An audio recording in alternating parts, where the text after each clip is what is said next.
Alright, Raider Nation. So y'all were waiting for this video. The roster has been cut down to 53. Um, we can just say that there's a lot of cuts down, but not surprising. You have to do it. You got to do what you got to do, and that's business. I know you might hear a guitar in the background. It's probably because of the dormitory building I'm in here. But anyways, on to the Raiders and really talking about the season. There's reason for optimism, and then there's reason for pessimism at the same time. Lots of ups and downs. Looking at the preseason, I mean, don't really care about the win-loss record. Yeah, wins and losses, but notice I don't make preseason videos. It's just something to not care about. Talking here as a whole, what I liked and what I didn't like. Jason Campbell, what he is he's an upgrade from from what we had before. He was ranked, I believe, like 15th out of 32. Sure, he might have his struggles here and there, but I think every quarterback has his struggles. But what he is going to do is we're expecting him to get the job, not necessarily have 300 yards passing the game or none of that kind of stats, but to just be complacent. And that's what the real expectations of Jason Campbell are. Kyle Bowler and Bruce Gradkowski will be fine. Gradkowski does provide very solid depth if Campbell goes hurt or at all. The running back position, it's really a blow to the program that Michael Bush is out for a month, hurting his thumb. It's going to be forcing Darren McFadden to really step it up. I mean, we got to use him, I think, for outside passes or running sweeps. Those would be very effective with McFadden. I don't think he's going to be one of those good up-the-gut guys. Michael Bennett also made the team, which is actually a surprise. Michael Bennett was considered to be the old guy or the guy who maybe has his last chance in his career. And he made the team. Had a decent preseason, and he's definitely fighting hard for a running back who's over the age of 30. I know they say when you're 30, running backs will die, but he's still fighting, and congrats on making the team. The wide receivers, I dislike the fact that we have 7. I thought we could have cut Johnny Lee Higgins. I know they said he was a playmaker, but at the same time, he better just regain his form. Because last season, I wasn't sold on him. He pretty much disappointed us. For the kick returning, I really want to see Jacoby Ford, or a draft pick, take stuff, as well as Yamon Figurs. The receivers, as we know, it's Heyward-Bey, Louis Murphy, Chad Shillings. Nick Miller could be a good possession receiver potentially, but it's a blow that Chad Shillings is out. Heyward-Bey is really going to need to step it up. Doesn't have to be a Pro Bowl, right? I'm not, going to be one of those Raider fans say, oh, he's going to be the best ever, but he will. I expect him to at least, once again, get the job done. Don't at least be reliable.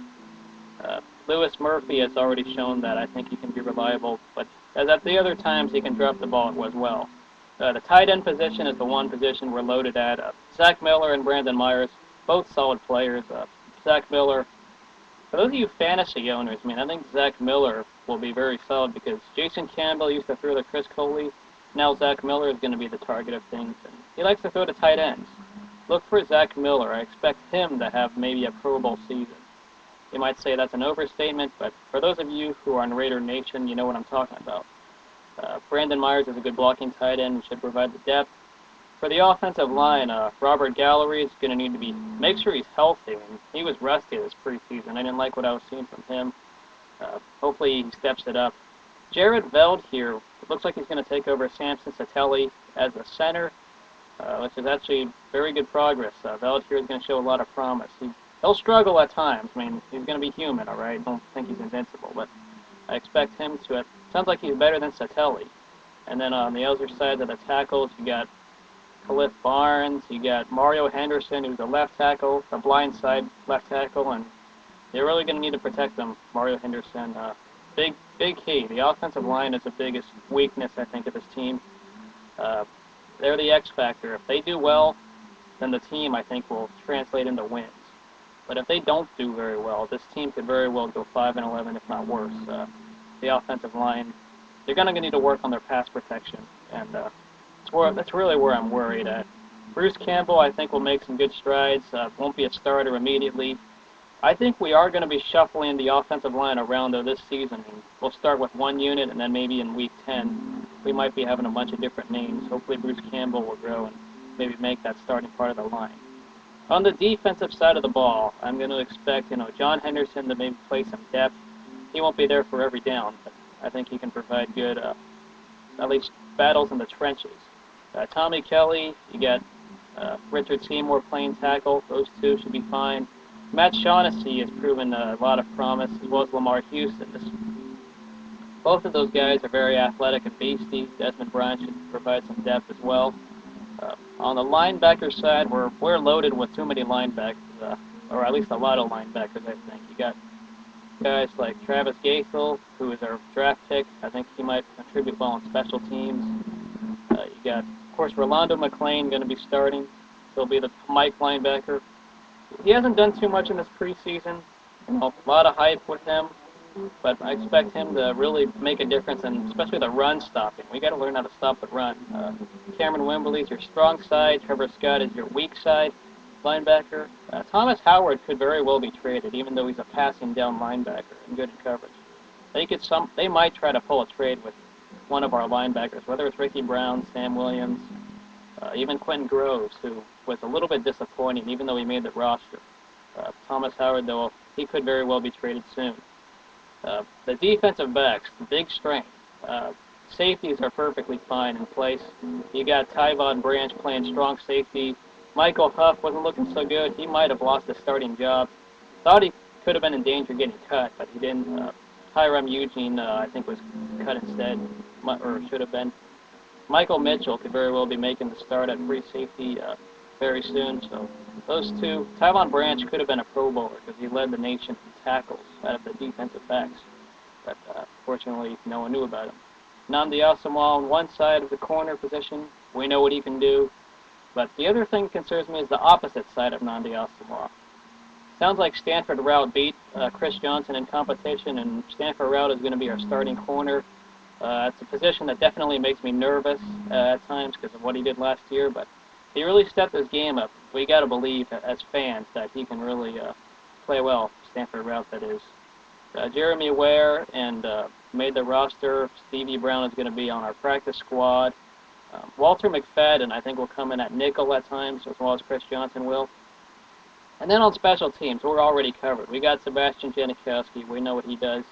Shane Leckler will hopefully help us in field position, and then John Kondo is a Pro Bowler for a long snapper, which is funny. So Tom Cable as your coach, I think a lot of fans have bought into what they like of Tom Cable.